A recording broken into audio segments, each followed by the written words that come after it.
নমস্কার বন্ধুরা, সীমা রান্নাঘরে আবারও সবাইকে স্বাগতম। এখানে দেখুন আমি পরিমাণ মতো ট্যাংরা মাছ নিয়েছি।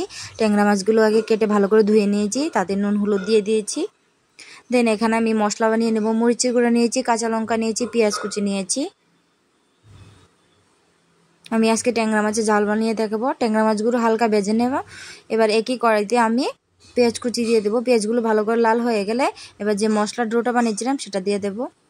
ভালো লাগলে অবশ্যই আমার চ্যানেলটাকে সাবস্ক্রাইব করে দেবেন। যারা করে দিয়েছেন তাদেরকে অসংখ্য অসংখ্য ধন্যবাদ। বন্ধুরা, আপনারা কে কীরকম আছেন অবশ্যই জানাতে ভুলবেন না।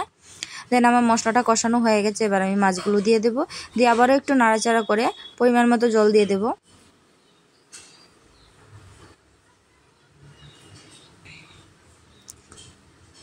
ট্যাংরা মাছগুলো ভালো করে একটু নাড়াচাড়া করে নিয়েছি। এবার ঝোলটা ফুটে ওঠা পর্যন্ত অপেক্ষা করে নেবো। দেন ঝোলটা ফুটে উঠেছে, আমি এখানে ধনেপাতা ইউজ করব। আপনারা দিতেও পারেন, নাও দিতেও স্কিপ করে যেতেন, কোনো অসুবিধা নেই। আমাদের বাড়িতে যেহেতু ধনেপাতা আছে তার জন্য আমি সবটাই ইউজ করি। ভালো লাগলে অবশ্যই লাইক করে দেবেন।